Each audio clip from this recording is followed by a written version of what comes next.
10वीत generally विचारतात हां मग आता काय कुठल्या साईडला जाणार, तेव्हा मी जेव्हा आर्ट्स म्हणून सांगायचे लोक मला विचारायचे अगं आर्ट्सला जाऊन काय करणार. मला असं वाटायचं की अरे असं का, मला जर आवड आहे तर मी आर्ट्सला का नाही जाऊ शकत.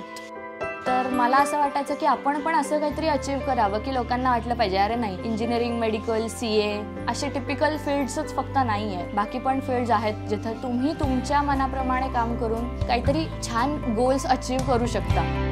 मला बेसिकली लँग्वेजेसमध्ये पहिल्यापासून इंटरेस्ट होता.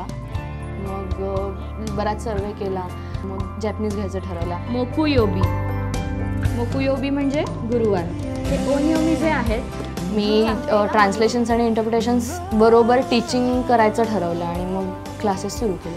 अनाथावा दाईगप्पू नानसेज मी 2010मध्ये क्लासेस सुरू केले माझे. तेव्हा माझ्याकडे घरी मी क्लासेस घेत होते, तिथे माझ्याकडे 2च स्टुडंट्स होते आणि आत्तापर्यंत माझ्याकडून एक अराउंड 40 स्टुडंट्स पासआउट झाले. तर मला वाटतं की ही कुठंतरी थोडीफार माझी पण अचीवमेंट आहे बाकीच्यांच्या प्रयत्नांबरोबर.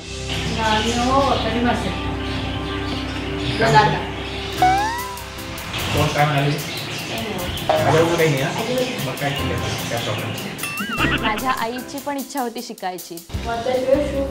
ती लहान असताना मी तिचा अभ्यास घेत होते आणि मी तिला मातृभाषा मराठी शिकवली आणि आज ती दुसरी एक भाषा जी तिची मदर टंग म्हणू शकते मी, जॅपनीज, तिची स्वतःची भाषा ती आईला शिकवते आज. जुगात्सू ऑक्टोबर. मला माझी जॅपनीजची लास्ट लेवल आणि MBA असं दोन्ही कंप्लीट करायचं आहे. आणि माझी जी इन्स्टिट्यूट आहे मी जी आता सुरू केलेली आहे तर ती खूप मोठी करायची आहे की महाराष्ट्रात किंवा भारतात कुठेही साकुरा जॅपनीज लँग्वेज सेंटर, हो अनुजा कुलकर्णी आम्हाला माहिती आहे असं लोकांनी म्हणावं.